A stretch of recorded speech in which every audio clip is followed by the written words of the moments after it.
Buonasera ragazzi, sono Jack dei G del Jack e benvenuti a casa mia. Cioè, circa a casa mia, in realtà sì, è casa mia, è la mia cantina.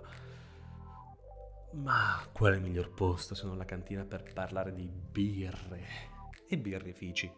In quanto questo qua sarà un video incentrato più sul birrificio. Il video successivo parlerà di birre.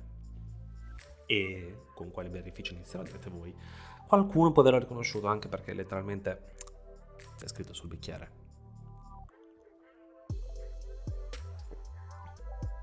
Parlerò del birrificio del Ducato, in quanto un paio di settimane fa con gli amici del Fantrappista, che conoscerete nei prossimi video, siamo andati a visitarlo e a fare una degustazione che, devo dire la verità, se la mia aspettativa era qua, questo qua è stato il risultato. Letteralmente mi aspettavo 5, mi hanno dato 20, quindi tantissima roba. Ma prima di parlare della degustazione o di come fare la birra, parliamo del birrificio del Ducato, in quanto nasce nel 2007 a Roncole Verdi. E voi direte, dov'è Roncole Verdi? Jack! Roncole Verdi è un paesino in provincia di Parma dove è nato un personaggio leggermente importante, Giuseppe Verdi. Per chi non sapesse chi è Giuseppe Verdi, un po' mi deludete, controllate su internet. Nacque appunto nel 2007 a Roncole Verdi con una normalissima produzione di birre artigianali. Nel 2009 iniziarono però la produzione di birra in botti e barrique. Ma a botte dico questa. E iniziarono la produzione della birra New Morning, birra che venne premiata tipo in tempo zero, venendo inserite tra le migliori birre, 25 birre del mondo. Quindi mica pizze e fichi, se così possiamo dire. Nel 2010 e nel 2011 vinsero entrambe le volte il titolo di miglior birrificio dell'anno, presumo italiano, anche se italiano.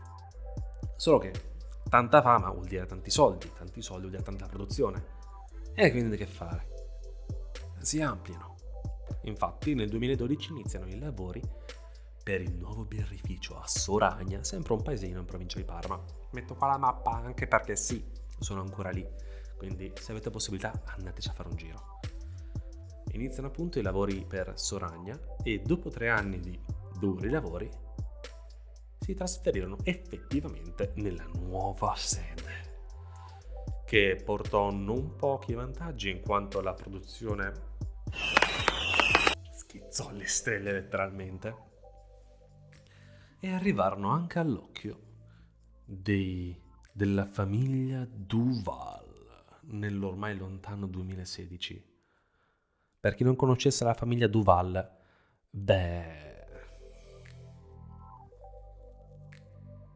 ecco, arrivarono all'orecchio tale che la famiglia Duval decise di investire in questo birrificio, comprando il 35% delle azioni, arrivando al 70% nel 2018 e concludendo il 2020 con un 100%. Infatti il birrificio del Ducato ora è sotto la famiglia Duval.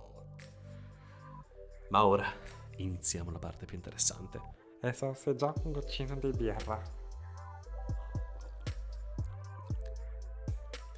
Ebbene, noi e gli amici del Fantrappista, con noi intendo io e Nico Toletta e appunto i ragazzi del Fantrappista, siamo andati a visitare il birrificio e ci hanno mostrato il loro ciclo di produzione, con la scelta del malto, che può essere appunto un malto base, un malto tostato, un malto tedesco, e che appunto la scelta del malto condiziona tanto il tipo di birra che verrà fuori. Ci è stato mostrato come viene creato il mostro di malto, ovvero la birra nello stato primordiale, quando poi viene separata, quando viene aggiunto il luppolo per dare l'amarezza tipo per una IPA, che per chi non lo sapesse è una birra amara. Ci è stato mostrato il momento in cui viene aggiunto l'aroma, ci è stato mostrato il momento in cui viene rifiltrata e alla fine imbottigliata. Ci hanno anche spiegato che la loro imbottigliatrice è furba, ovvero mette le etichette, il tappo e tutto, e poi fa un controllo. Controlla che sia stata applicata correttamente l'etichetta, che sia stato messo correttamente il tappo, che sia stata riempita correttamente, e nel caso una di queste tre cose non venga soddisfatta, anziché finire nell'imballaggio e poi finire bevuta dal sottoscritto, va a finire in un ramo morto. Al che ho fatto una domanda. Ma il ramo morto, le birre che finiscono nel ramo morto, che fine fanno? Al che il mastro birraio mi guardò negli occhi, prese una birra, la stappò e la beve.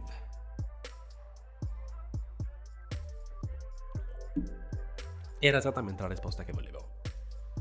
Ma ora giungiamo a una delle parti più interessanti. L'assaggio.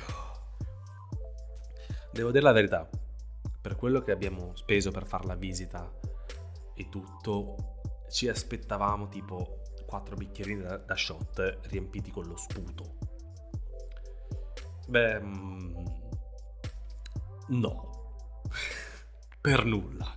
Erano 4 bicchieri da 0,4 e a parte il primo che era letteralmente a filo, gli altri erano leggermente più vuoti, con leggermente intendo, se non era 0,4 era 0,35, quindi devo dire la verità, la mia aspettativa era molto bassa ed è stata non doppiata di più.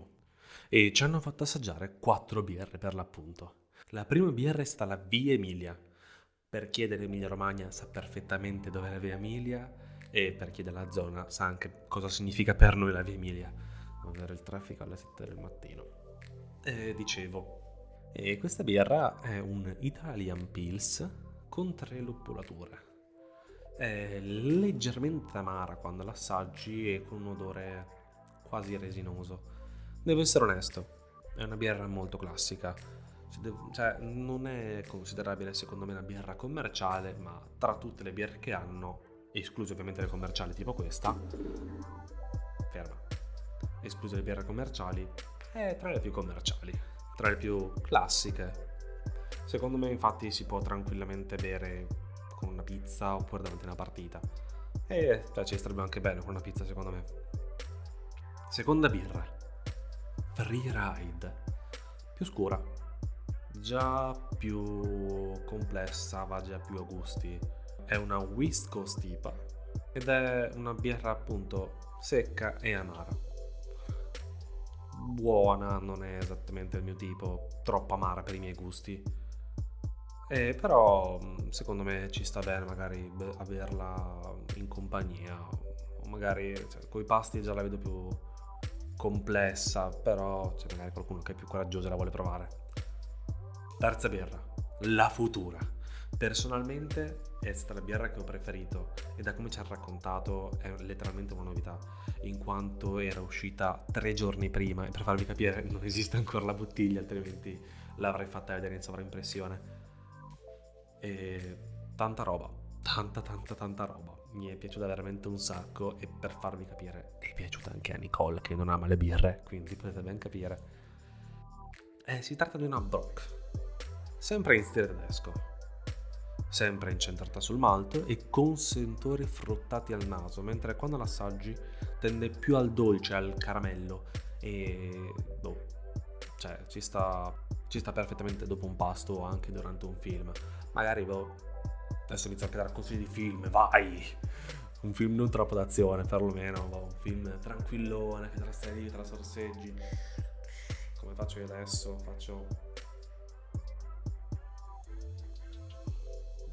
E infine la Paradox, la quarta birra.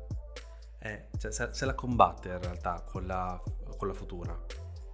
Perché questa qua, per quanto è letteralmente è un vino quasi, tenendo conto della quanto alcolica, perché è un 8,8. Questa qua è stata veramente buona, perché è una di quelle birre che te la puoi bere tranquillamente anche durante i pasti, prima di un pasto. Cioè, ti sembra quasi che tu la possa bere anche a stomaco vuoto, perché non è amara. Non è amara, dall'odore ti sa di frutta con polpa gialla. Quando l'assaggi, cioè, sa di banana. È leggera, non ti pizzica la gola. Sì, cioè, magari te ne bevi una, è tutto tranquillo. Dopo la seconda inizi un attimo a accusarla, la terza. Ecco, ecco, buona, molto beverina, come dicono i miei amici del fantrappista, però è anche abbastanza pesante appunto dal punto di vista alcolico. Però